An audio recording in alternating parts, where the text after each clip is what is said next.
Yeah, okay, I dropped out. Yeah, I dropped out.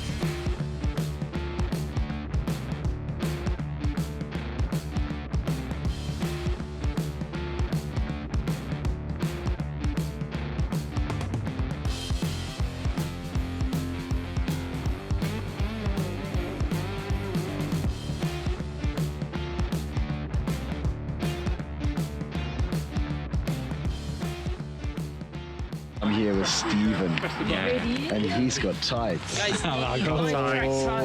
Racing snake. Racing snake. I'll be sure to keep him ahead of me. I don't want him sneaking up from behind. What's your strategy, Steve? Go slow. Go slow, yeah, that's a good plan. You'll hear I'm a bit rough this morning too. So we're going up there, are those hills? Either that one or that one, which is a little bit slower but looks better. And then we're going to try and fly way down over there somewhere is the next hill to get up, and then there's a turn point. And then landing at 3 o'clock by the pub in Crickhowell and having a beer and watching the live tracking for everybody else. TT Tracker. Yeah, TT so we've got live tracking with the TT Live Track app. Do you know where you're going, Lewis? No, it's saying waiting for start. What's your plan? Where are you going? I'm going to go up. Well, I think everyone else is going up that hill. I'm kind of like tempted to go up that one. Yeah, me So, too. Yeah. I'm thinking that the second one's got a much bigger ridge leading up to Penny Fan. Exactly. So, and also it's easier to kind of get over Yeah. the clouds just over. So already the strategy's starting. Yeah. So it begins.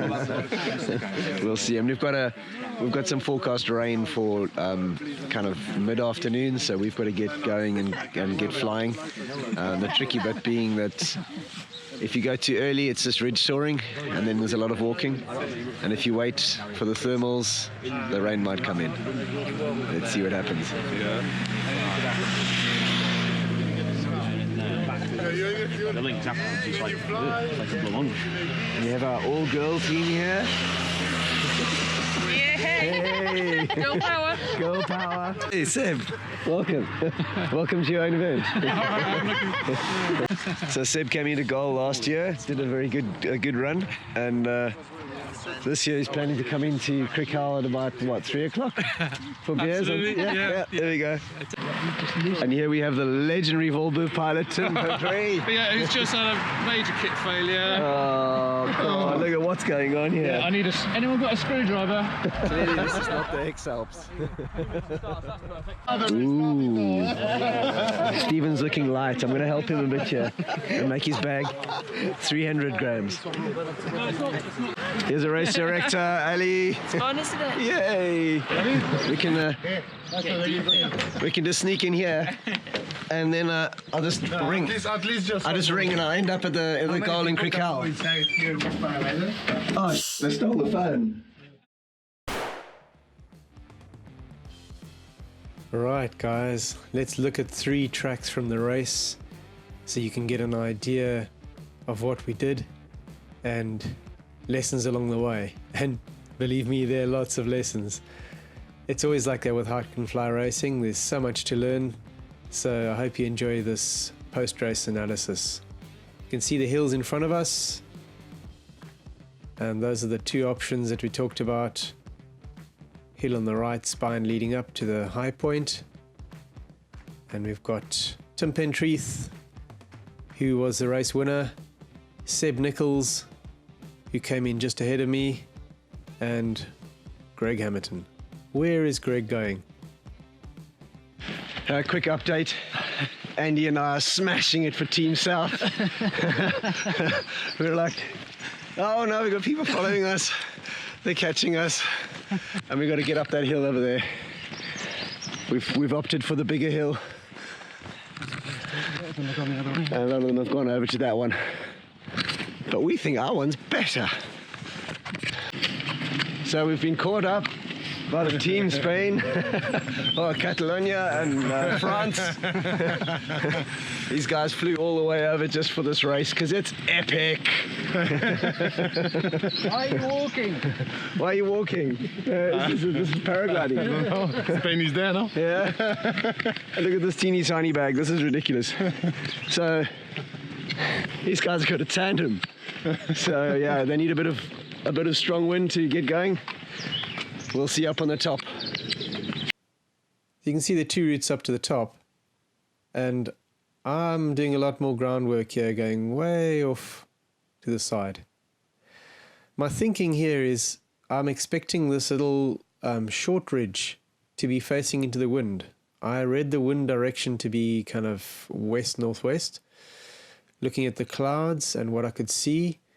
So I'm expecting to be able to get up this little ridge and use that to run along the spine and get right up to the top. So yeah, I suppose it's lazy thinking. I always try and find a way to fly when it's possible and I don't have to walk.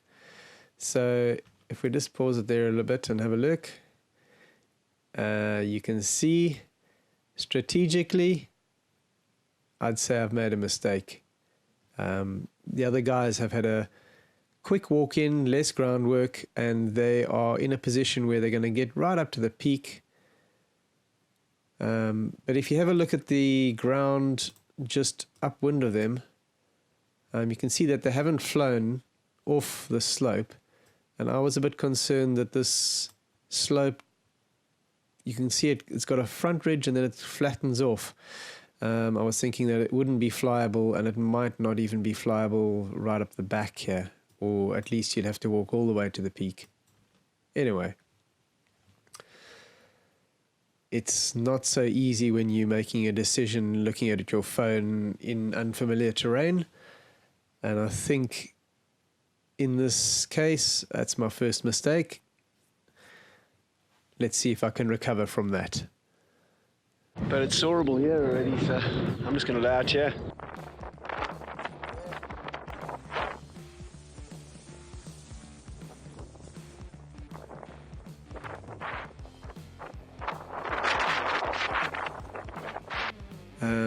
My other concern was if the wind was strong, they might be blown out there. So I was giving myself a put in lower down on the slopes, and this ridge was a nicer shape to soar up.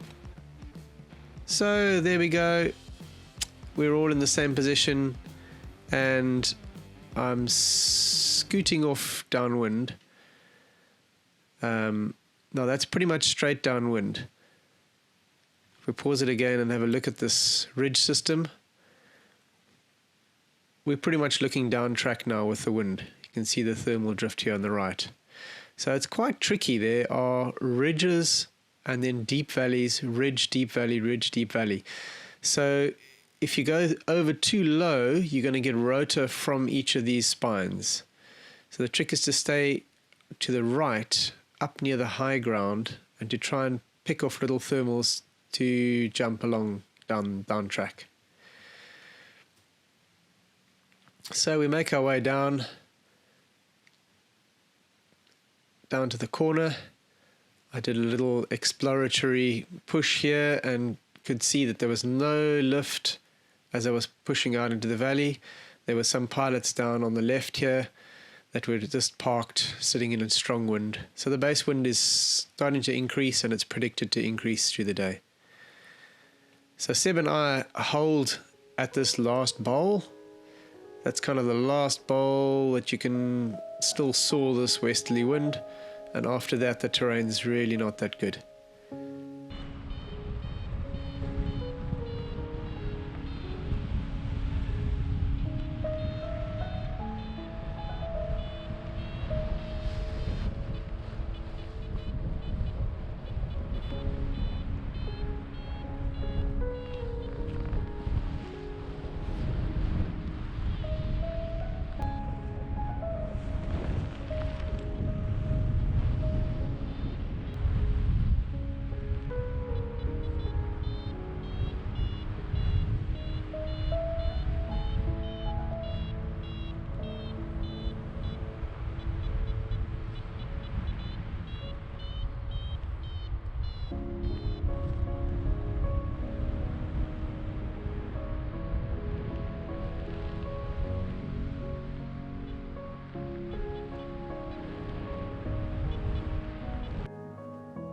Tim decides to go for the back of Talibont, which is this little ridge here, because the wind has got a little bit of a southwest in it. It's starting to swing a bit, but it kind of puts him down and pegs him there, and there's no lift in that back bowl.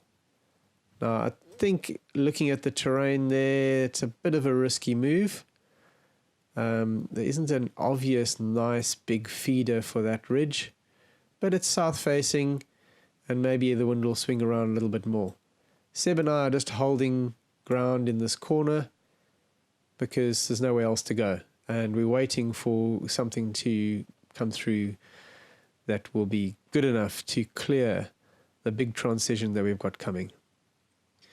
So backwards and forwards, lumpy air. It's slightly coming over the back at times, so it's up and down and all over the show. We're not really climbing out enough, and we're working it. And then some new air mass is coming through, and just before the air mass comes through, boom, Mr. Pentreath takes a huge climb out. So he's got the jump on us there. I've got up nicely in that same air that's just come through.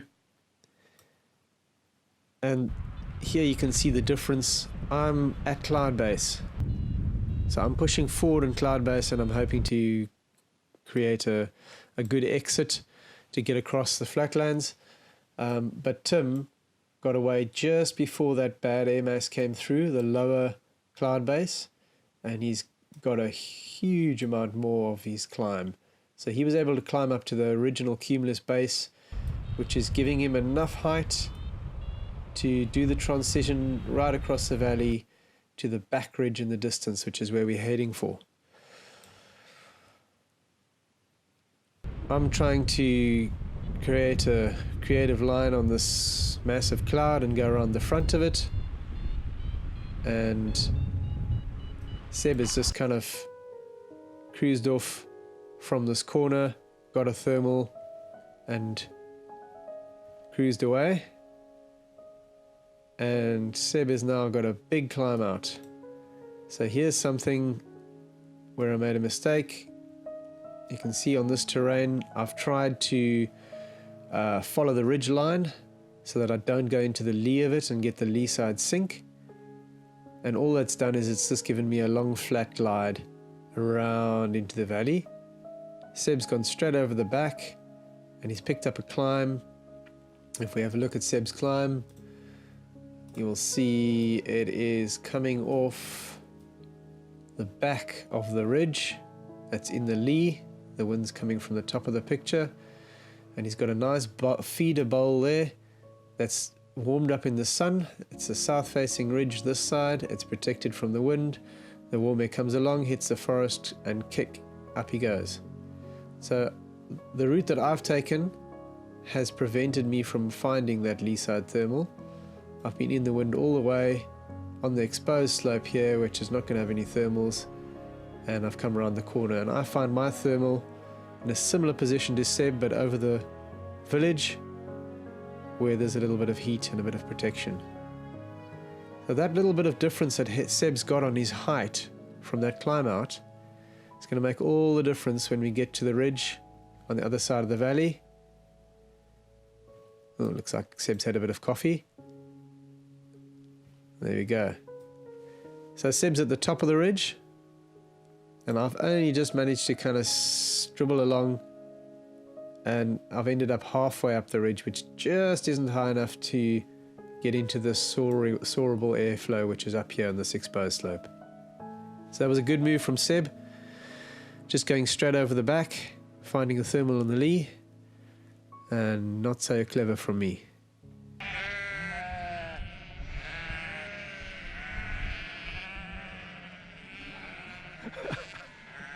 Yeah, okay, I dropped out. Yeah, I dropped out. So Seb's off, Tim's off at the end of the ridge. Let's drop in and have a look at what Tim's up to. He's done a good flight, he did that transition. He's got to the corner here, and here we've got a gully that's lined up with the wind direction. So it tends to accelerate the wind through this gap over the top of the ridge.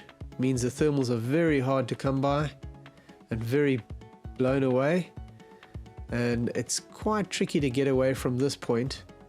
Our turn point, which we're trying to go around, is on the right of the picture at the top of the lake, the reservoir, and we've got to go around that back onto the front ridge.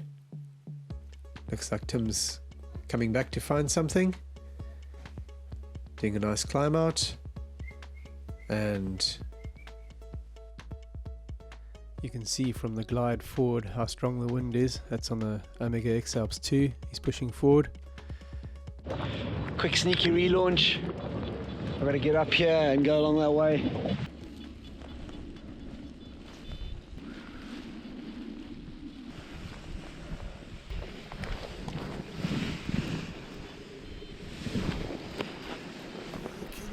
About it, but it's not gonna change a thing. Maybe you'll try to hide it. Pull down the curtain where the light comes in. Baby, we walked this road so many times before, but you always stop at my door. Yeah, maybe we'll fight about it, but I won't be down about it. All I know is I've been around, I've seen it before. Baby, I know this show. I know my part, right down to the core. Across the bowl, get a climb out on Magic Mountain, and now I'm gliding past him the other way. Ha ha ha ha, I'm going to catch up. Seb's done a good move going along this ridge, and he's dropped over onto the back ridge. That gives him a short walk down to the turn point. Unfortunately, that's the end of the track log. We don't see him again for a while. I get a climb there where I could have joined Seb, but I think I can get a climb just like Tim did, somewhere in the corner here, and get up and get over. So now I'm trapped in that same windy bowl. You can see I'm quite close to the terrain, even though the wind's strong. There's not much lift here, and I'm struggling to get up. So now I'm losing a lot of time trying to thermal up and get enough height to get over to the back. In the end, I just go for a glide and then get stopped by the wind. That's maybe the difference between flying a B glider and a D glider. I'm on a B tenor there, and I just did not have any penetration when I went into wind on bar. The wind was also quite strong, and like you can see, I'm coming in a lot lower than Tim. So I just had no chance. I had to walk back up the ridge. So this is a huff and puff, quick back up the ridge as fast as I can go. Trying to get back out before the wind shuts the day down completely. Coming back onto the front ridge, it's very windy. And if we zoom out for a bit, we can see where Tim is. He's soared up to the turn point, which is over here, which I've got to get to still. Glided into wind, dismal glide into wind, landed, and he is busy walking. That's the next turn point I'm aiming for, and he's going to walk the rest of the course from there. So I'm trying to get as much height as I can up on this ridge. And if we look at the options here, I've now got the turn point. I'm trying to get to where Tim's done his corner out in the valley. The wind is really strong, and I'm pointing straight into wind now. I really don't like the look of this ridge in front of me. If I try and push straight into wind, I'm pretty sure I'm not going to glide over that thing, which means I'm going to be right in the lee of it with very strong wind coming down. I also thought the wind would be pulling down, a headwind coming here would be angled down this valley, and that's borne out by what's happened to Tim's track. He's landed there, he's got no penetration, so probably blowing 40 k's an hour through there. And I really don't like the idea of landing down in this narrow valley with such strong wind. So I've got two options here. The one is to glide over to the low point here where the rotor is likely to be very, very gentle. It's a much smoother slope, and I can come in and land on some of the fields here and then have to walk over and relaunch. Or something that I might have tried is to go back along this ridge, back up to the far corner where I got that climb to go over, and to glide forward using that ridge to get up, to go forward onto the front and continue the flight. But I opted for the simple option here. The wind's strong, I'm tired, and I'm going for the safe landing out in the smoother terrain, which means from here I've got to walk back over the hill.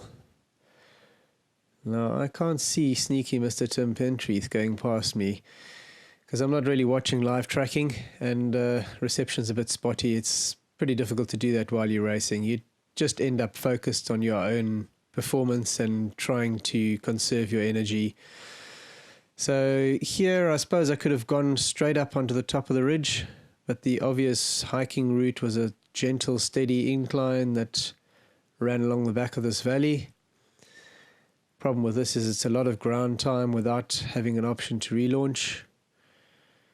But I figured that once I got over the top, I'd be nice and high, and I'd be able to fly the rest of the course and catch up a bit.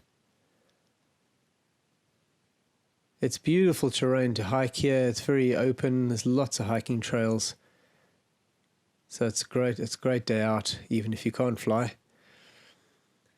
But this is one of these slopes where I looked on the map and I thought, I'm sure I could fly from here. And when I got around the corner, there were just too many trees just on the slope. And it's such a shallow slope, it didn't seem to make sense to launch from it. Nothing up here was reliable enough. I was just going to end up landing lower down, so I had to leg it up to the top here. And here I found a really nice launch site. Nice and open, enough elevation. I'm pretty sure that I can stay up from here, and I've just got to get enough height to get out to go and tag the turn point. It's late in the day, so I quickly scoot out over the fields and hit the headwind. End of flight. That's very sad because I'm not a long way from the ridge, and if I could have just picked up some little bit of lift, I would have been able to drift back with the wind onto this ridge. So that cost me quite a bit of time. The other chaps are just ahead of me on the road now. Seb and Aaron were walking just ahead of me, and I figured, it's going to be a long slog on the road. I know what I'll do. I'm going to catch a sneaky flight. So this is gambling on there still being enough lift in the day. I know the wind's still on the hill. I can see the wind was blowing up against the hill. So back up to near my other launch, just up to the top of the forest where I can find a break in the terrain, and let's see if I can catch the other boys. So very light. This is very late in the day, and I'm just ghosting along here using a little bit of lift. I got a savior thermal there, whipped around the corner, and now I've landed. Okay, so that saved me a bit of walking. Oh no, here comes Seb, the track log gremlin. It's actually just updated and he was already around the corner there. So looking here, Seb had walked around to this position. He's going to follow Tim's track in, and I've landed out on this side of the valley. My thinking was I was trying to find some desperate lift off this little hill, and if I'd got enough lift off that I could have glided into Crickhowell. But hey, here we are. And I get a phone call from Ali Andrews. You're not allowed on the A40. And this is the A40. It's not obvious when you look at it from the air, is it? It's just a road. But yeah, when I looked on the maps, I could see that it was the A40, so I'm not allowed to walk back on the high traffic road, which is a fair enough safety rule.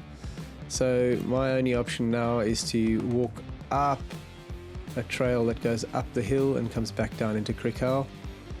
And you can see this is the main valley that we fly. I'm just walking down off Magic Mountain now, and down in the valley is the village of Crickhowell, which is the base for the Dragon Hike and Fly races.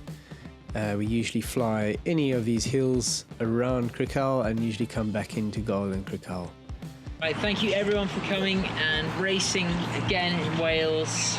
The third year on the trot, we did it. We were so lucky to get yesterday, and obviously the sun came out for the barbecue as well. You collect litter? Yes. Thank you. And another international competitor, Ben Hodgson, South Africa.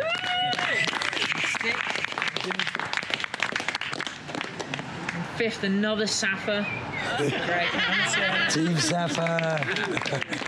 We thought he'd missed the cut last night, sprinting into the goal, and then we told him he actually had 29 minutes. Tied in third place, hand in hand across the goal line. Oh. Aaron Billings is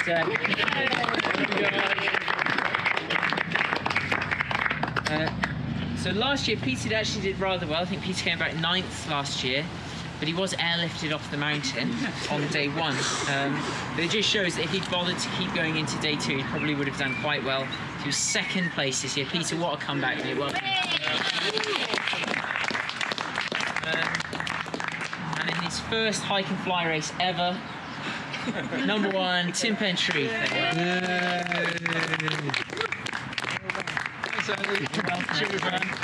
Fantastic, mate. Well done. Well done, Tim.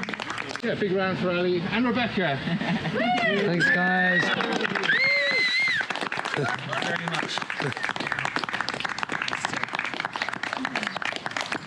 Right, how do I do selfie on this one, Alex? No, darling, the lens is in the front still. 2,